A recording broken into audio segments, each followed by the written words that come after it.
Yo, what's up guys, Teacher Paul over here, and today we are reacting to this video that was a suggestion by a subscriber here on the channel called RZN.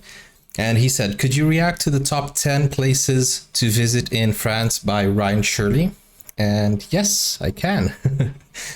So if you're from France, salut, ça va? Aujourd'hui, je suis ici parce que je veux regarder cette vidéo. Et aussi, nous allons réagir au top 10 des lieux à visiter en France. Je suis désolé parce que je sais que mon français c'est très mal, c'est pas bon, mais je suis ici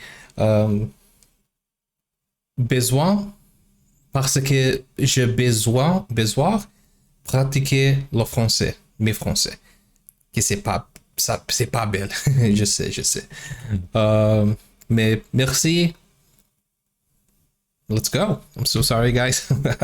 I'm forgetting my French, but I hope you guys understood what I said there. And let's go. Let's do this. Don't forget to like and subscribe. And let's go. What's up guys, my name is Ryan and I want to show you some of my favorite places in the enchanting country of France. Oh, so here's that's my a nice French castle. top 10.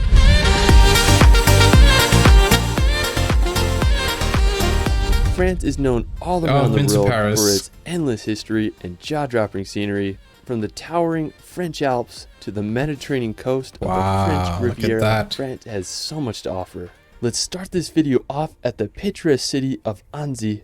Now Anzi is located at the foot of the Alps. It's famous for its medieval old town, and it's been nicknamed the Venice of the Alps thanks to its canals. Now the city is just absolutely magical, but what I love about the region is Lake Anzi. It's known as one of the cleanest lakes in all of Europe, and I just love the surrounding mountains. I mean, I just can't think of a better place to enjoy on a hot summer day. Now, one of the crowning features of the area is the Chateau de Menthon Saint Bernard. The castle began construction back in the 13th century, and it's just hard to beat the view of this medieval castle. This is amazing.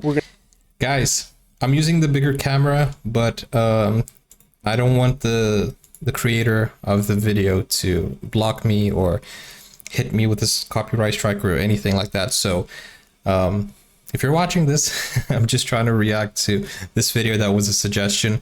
And in any case, guys, go subscribe to their channel if you like their content. And yeah, let's do this.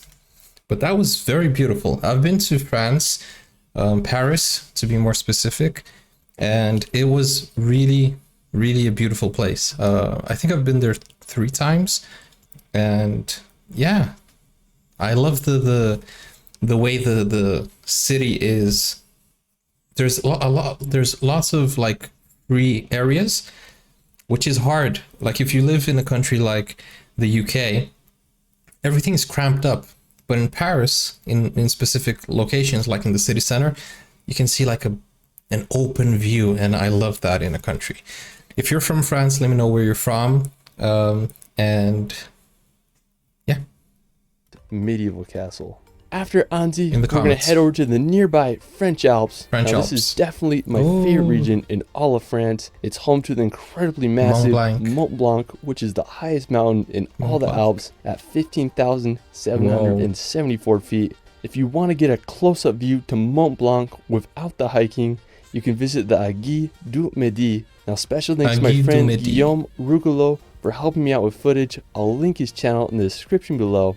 Now, the Aiguille du Midi was constructed back in 1955. And when you see it, you just can't fathom how they were able to build this on top of a mountaintop. Now, to get there, you can take a 20-minute cable car ride, which holds the world record for the highest vertical ascent by a cable car with an elevation gain of 9,000 feet. Now, when you reach the top, you'll be able to witness one of the best 360 views in all the Alps. Now, if you're into hiking...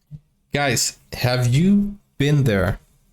If you have, let me know what was the experience like. And if you haven't, let me know also. Would you be brave enough to take that cable car? Yeah, that is very high. you'll have to experience the Tour du Mont Blanc. It's a roughly 170-kilometer trek that loops around Mont Blanc. You'll not only hike in France, but you'll also go through Italy and Switzerland. If you hike at a decent pace, you can expect to complete the loop in about 10 days. Bro, if I can travel to France this summer, I definitely want to attempt the Tour du Mont Blanc. I mean, literally just looks like pure paradise out there. After the Alps, we're going to head over to the Alsace region, located in eastern France, bordering Germany and Switzerland. The Alsace region is famous for its fairy tale cities, wine country, and rich history. Over the centuries, the region has alternated between French and German control, and today it represents a mix of those cultures. That looks a little bit like Germany. You know, those German houses. A little bit like Bruges in Belgium. Oh, this is nice. And oh, that looks nice. But I especially like the way that they structured the city. Look at that. That is really nice. And lots of green areas. You guys who live here, you must breathe very pure air. That is, I can even feel the fresh air. The region has alternated between French and German control. If videos had smell, or you know, I'm pretty sure I would be breathing much better now. Because look at that green area. And today it represents a mix of those cultures. The capital of Alsace is Strasbourg. It's home to the formal seat of the European Parliament. Another enchanting city in the region is Colmar. Colmar looks like something straight out of a Disney movie. The city's old town is lined with timber, medieval buildings. I love the canal that runs throughout the city. It just adds to the magic of the place. It kind of reminded me of Sleeping Beauty. If you want to escape the cities, you can experience the Alsace wine route. It's a 170-kilometer long route that passes through some of France's greatest wine country and picturesque towns. One of my favorites is the quaint village of Riquivier. It's believed to be the village that inspired the town from Beauty and the Beast. Beauty and the Beast. Don't drink wine. Wait, was it Sleeping Beauty or Beauty and the Beast? I think it was Beauty and the Beast that I was thinking of. Especially because of the Gaston song. Yeah, I think that's it. Okay. Yeah, so although Beauty and the Beast was also in France, wasn't it? Was it? Well, if you know, let me know in the comments. And like me, it's impossible to not fall in love with this region of France. After, we're going to France's capital of Paris. Now, since the 17th century, Paris has been Europe's major center of finance, diplomacy, fashion, and the arts. Paris is one of the world's most visited cities. I've also been there. Attractions and fascinating history. Okay, so there's a sad story. When I was there, it was during the Paris riots. So I have footage of this location being locked out and surrounded by cops. So sad. Visited cities, and with all its attractions and fascinating history, it's easy to see why. Paris's most recognizable attraction is the Eiffel Tower. It was built in 1889 for the World Fair. The Eiffel Tower is 324 meters high, which made it the tallest man-made structure in the world until 1930. You can take an elevator up there to get an incredible 360 panoramic view of all of Paris. Another popular attraction is the Louvre Museum. It's the world's largest art museum, and it's home to Da Vinci's Mona Lisa. You can also take a drive around the Arc de Triomphe or walk the grounds of the Palace of Versailles. And there's just... I have a story about Versailles as well. I've been there, but I didn't know it was so far from Paris. So when I bought the tickets, I didn't know the journey that I had to make to get there. But eventually we got there, we saw the gardens, we saw the beautiful rooms, and we call it the quarters, right, of the queen or the king. It was very nice, it was beautiful. The Palace of Versailles, and there's just so much to see in this grand city. If you want a road trip outside... Oh, I think I've seen this place as well. The capital, you can head to France's northern coast, visit the coastal town of Etretat, located about 2 hours outside of Paris. Etretat is famous for its white cliffs and rock formations. But I found where is this? I mean, not where is this? This reminds me of something. I think here in the UK though. I might be thinking of Bournemouth or Bournemouth. That's how you say it, Bournemouth.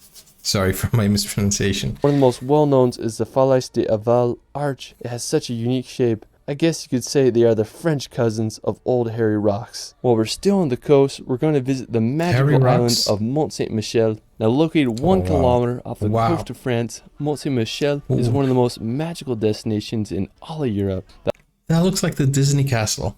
The island is full of small shops and homes with a monastery perched on the top of the island's highest point. The construction of the monastery began in the 10th century and was finished in 1523. Due to its strategic position and dangerous changing tides, the island remained protected throughout history. Today, Mont Saint-Michel is one of France's most popular tourist destinations. If you're ever in northern France or Paris, you really need to visit this magical island.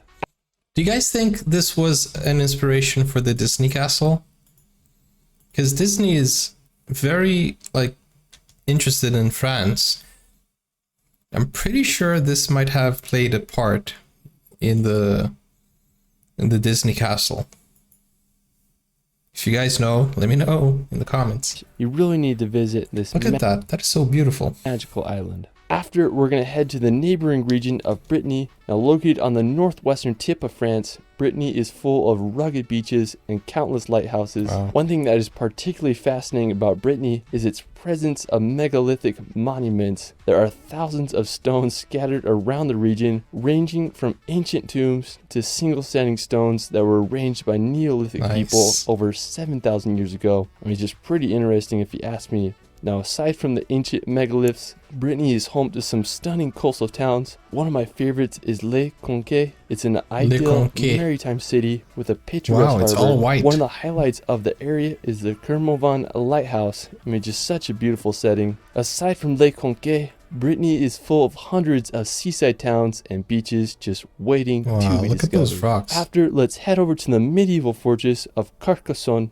Now, when I imagine medieval Europe, I don't think there's a better place that exemplifies it better than this fortified city. Located in southern France, Carcassonne began as a Roman fortified hilltop and was given to the Visigoths in the 5th century, who continued to fortify and build the city. Throughout the centuries, Carcassonne proved to be an impregnable fortress as army after army failed to overtake the protected city. Today, the city consists of 53 towers that are protected by its 2 outer walls. It remains as one of Europe's greatest medieval gems. While we're still on the topic of medieval cities, I mean, it would be very difficult to take over.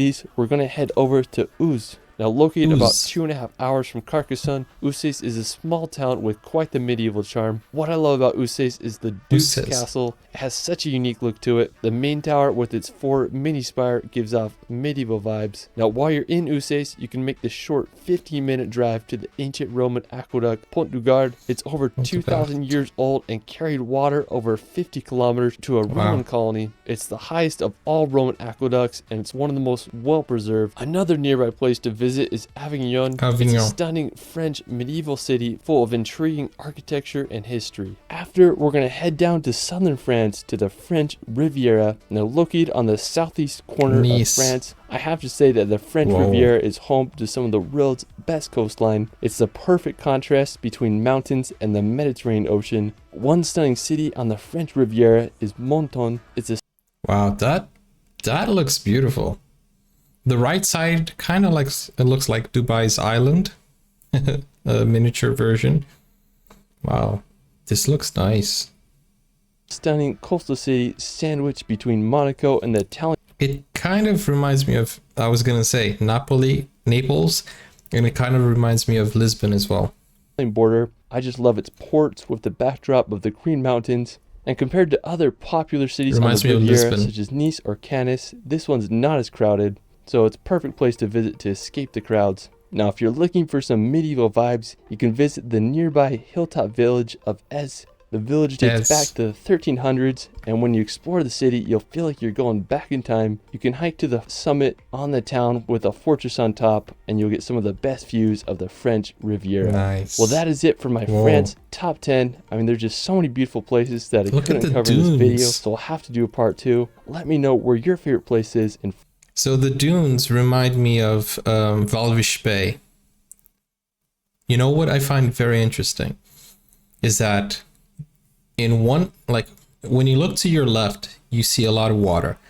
You look to your right, you see a lot of sand. And then you look further right, you see a lot of trees. That is just mind-blowing. When I was in Walvis Bay, Namibia, I found it very intriguing that there was water on my right and sand on my left. So on one side you could see the water, just water, and then on the right side, on the other side, you could just see sand, and there was a highway right in between. Right in between, and it was like one of the most amazing things. So if you guys want to Google Walvis Bay, it's Walvis Bay. Actually, it was not, I think I was going to Swakopmund. I can't remember because this was a long time ago. I was still a teenager, and I remember that we used to go to Swakopmund, and Walvis Bay is right next to it. So I think the way going to Swakopmund, there's a highway, and there's nowhere to go. Because if you look right, water. If you look left, sand, dunes. So you can either go straight forward or go back. It is a bit scary though. If you're claustrophobic, then I would not recommend it. But very beautiful dunes, and it was nice. It's a nice place. So France, wow.